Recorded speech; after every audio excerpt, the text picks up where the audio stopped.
Hello and welcome to the sixth session of English communication.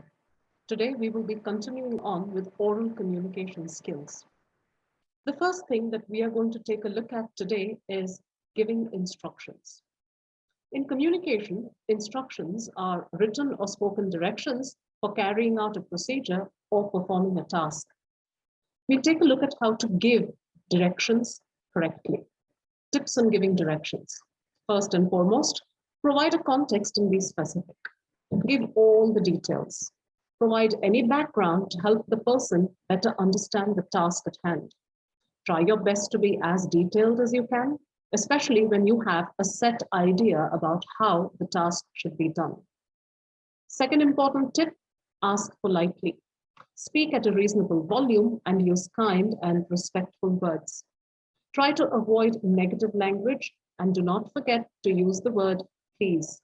Please is the magic word that we all need to keep in mind. Thirdly, offer the opportunity to ask questions. Whenever one is receiving the task, he is usually unsure of how exactly he's supposed to carry things out. And it's important that you allow the person to ask questions. The better he understands what to do, the greater the chances for a successful outcome. Next important point, resist the urge to micromanage. If you give directions properly, you should not feel the need to oversee or micromanage.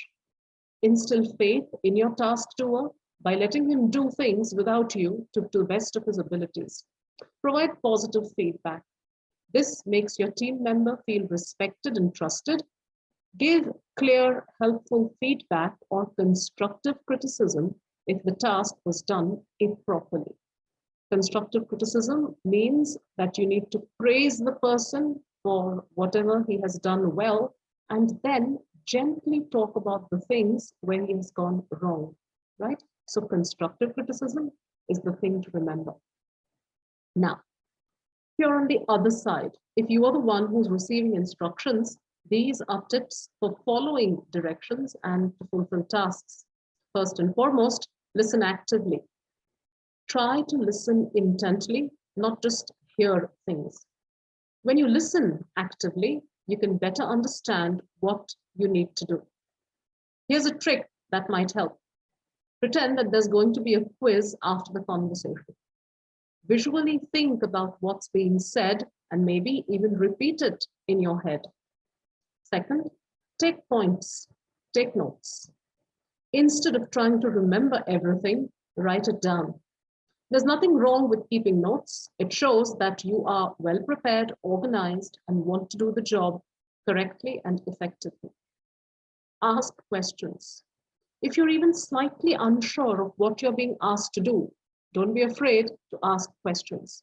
Make sure the other person allows you the chance to find out all the needed details for you to move forward. Respond with a positive attitude. Just as the person giving directions needs to speak respectfully, it's important to respond respectfully as well. If you go into the conversation with a bad attitude, it is likely that performing the task will be much more challenging. Finally, before starting the task, make a checklist.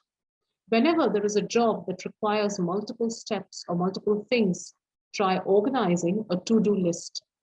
Check things off as you go to make sure you don't miss anything. And when you're done, be sure to review your work. Moving on now, we will take a look at the next bit about communication, that is seeking and giving permission. When you ask for permission to use something that belongs to somebody else, or when you ask permission to perform or do an action, you have to do your best to be polite. And it is always desirable to use the word please. Let's take a look at a few examples. Can I go out, please? May I open the window, please? Please, can I have a look at your photo album?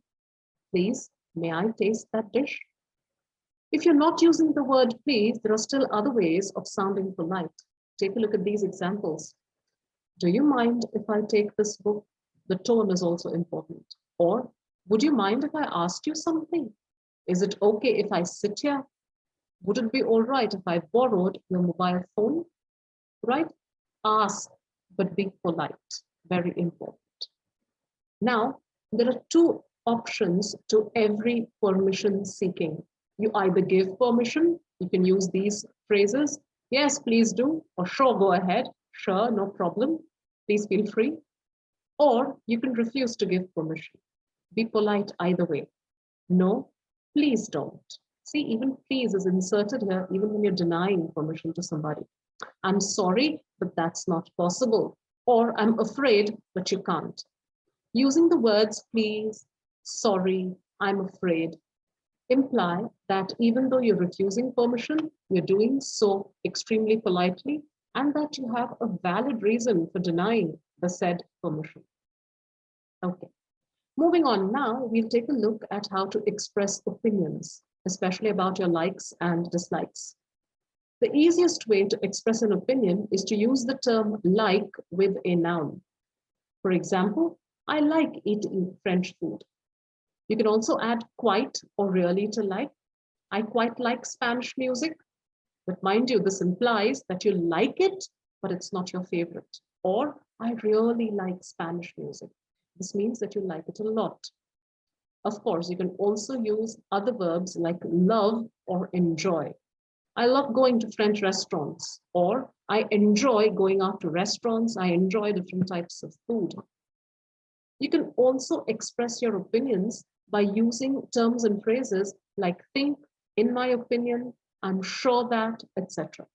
Let's take a quick look at some examples. In using think, you can say, I think that it's really important to eat what you enjoy. In my opinion, we should postpone this meeting to another day. Or I'm sure that Ria is well suited for the job. Here are some ways that you can talk about your choices. I prefer X to Y, or I'd rather. For example, I prefer French films to English films, or I'd rather have some coffee. I'd rather is used when you're given options. So here, when you say, I'd rather have some coffee, it is implied that you've been offered a choice between beverages. Now, agreeing and disagreeing. This is a very important part of all communication. Sooner or later, you will get the urge to agree or disagree with something that's being said. Offering an opinion can be difficult when it is not in your first language. You may know exactly what you want to say in your native tongue, but may be unsure of how to express your views in English. You may also worry that your words will not come out properly or that you might hurt someone's feelings by being too forward or too blunt. Although it is easier to sit back and say nothing at all, you will become bored or frustrated if all you can do is nod your head yes or shake your head no, especially if you have a strong opinion about something. Now, these are some ways in which you can express your agreement or disagreement. For stating an opinion, you can use these following ways. In my opinion, add whatever you want to say to that. In my opinion, we should not meet at 3, 4 o'clock would be more suitable. Or the way I see it, 4 o'clock is a better time. If you want my honest opinion, meeting on a Sunday is always preferable. Or use somebody else's perspective.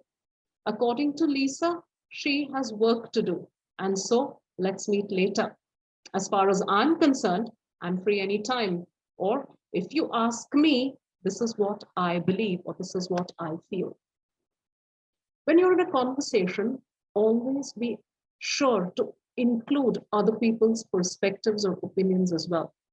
You can use these ways to ask for another one's opinion. For example, what's your idea? Or what are your thoughts on all of this? How do you feel about that? Do you have anything to say about this? What do you think? Do you agree? Wouldn't you say? Right, involve the other person actively. You can express agreement in these ways. I agree with you completely, or I couldn't agree with you more. That's so true, or that's for sure. There's also a slangish way of doing it. Tell me about it, which means I agree. You're absolutely right. That's exactly how I feel. I'm afraid I agree with James, or no doubt about it. You can also agree with a negative statement. If someone says, I don't think it's going to rain today, you can very easily say, me neither, meaning that you agree with them about it not raining. Or you can also use weaker forms where like, I suppose so, or I guess so. You have a point there. I was just going to say that are other ways of expressing agreement. Expressing disagreement is usually slightly difficult. You can say things bluntly by just saying, I don't think so. No way is slang, but it expresses a very strong disagreement. Or to be very polite, you can say, I'm afraid I disagree. I totally disagree. I beg to differ. I'd say the exact opposite are stronger ways of expressing disagreement. Weaker ways would be to say, not necessarily, meaning that you're willing to take a look at another perspective. That's not always true. That's not always the case. No, I'm not so sure about that, are also ways of expressing disagreement. In a conversation, there are times when you want to interrupt, or you want to make a point, or you want to add a different perspective. Here are a few ways in which you can push in your own opinion. Can I add something here? Or is it okay if I jump in for a second? If I might add something, can I express my opinion? Can I throw my 2 cents in? Sorry to interrupt, but just in case you interrupt someone accidentally, always apologize and offer the other person a chance to finish what he or she is saying. For example, you can say, sorry, go ahead, or sorry, you were saying, and encourage the other person to finish whatever he or she is trying to say. If you are interrupted, all right, hold your ground. Look at the person who's interrupted and say, excuse me, but you didn't let me finish, right? Ask for validation. That's very, very important. If you're trying to settle an argument, okay, you can use these ways. Let's just move on, shall we? Let's drop it. Or the best way to go about is to say, I think we are going to have to agree to disagree. This statement is important because what you're saying is that it is all right to have differing opinions. It's not necessary that everyone agree to the same thing. Sarcasm is also always a possibility. Whatever you say, or if you say so, is a very snide way of saying that you don't quite agree, but you let it go for the moment. Now, moving on to asking for and giving advice and suggestions. I've just listed out the common phrases that you could use when somebody wants to ask for advice. What do you suggest? What do you advise me to do? Or what should I do about something? What ought I to do? What's your advice? If you were me, what would you do? What do you think I should do? What would you suggest? Can or could you give me some advice? Or what would you do in this situation? These are all ways of asking for advice. When you're giving advice, be a little more careful. A good way of going about it is to say, if I were you, I would do this. Give a suggestion. Why don't you do this? You'd better is more of a threat, but also a way of giving advice. You'd better get up on time and be ready for college. You ought to, or you should, is where you put moral responsibility or onus on the speaker. You ought to study hard since your parents have paid so much for your education. If you'll take my advice, you'll do this, or it might be a good idea to. I advise you to. Have you thought about doing it this way? I think you should. Maybe you should. I suggest you should. Or how about? Now, this is in the form of a question where you're giving the other person an option to have a discussion about the advice that you're giving, right? How about you meet us halfway? Or you might try to do something like this. I would advise you to, and my advice would be to, are also other phrases that you can use to give advice. Now, there are times when, if you're asked about something that you don't know about, you should decline to give advice. For example, you can say, I don't know what to advise, I'm afraid. I wish I could suggest something, but I can't. I wish I could help. I'm afraid I can't really help you. Express regret, but also know that there are places where you need not give advice. Now, things to remember about asking for and giving advice. Now, the one thing that we don't really touch upon in these classes is also spellings. Take a look at what is given to you on your screen right now. Advice with an S is a verb, whereas advice with a C is a noun. So if you say things like, I advise you to learn English, you will undoubtedly need it in your higher studies. You will use advise with an S. But if you say, my father gave me this piece of advice when I was young, never give up. Advice is used as a noun, and so the spelling should include a C instead of an S. We can also use ought to, which is almost the equivalent of should, but the difference is that when you say ought to, you are referring to a moral or external obligation. Should is more of an advice. Yeah. I mean, when you say you ought to obey your parents, understand the moral dilemma that comes with it. Thank you so much. This is it for your session 6.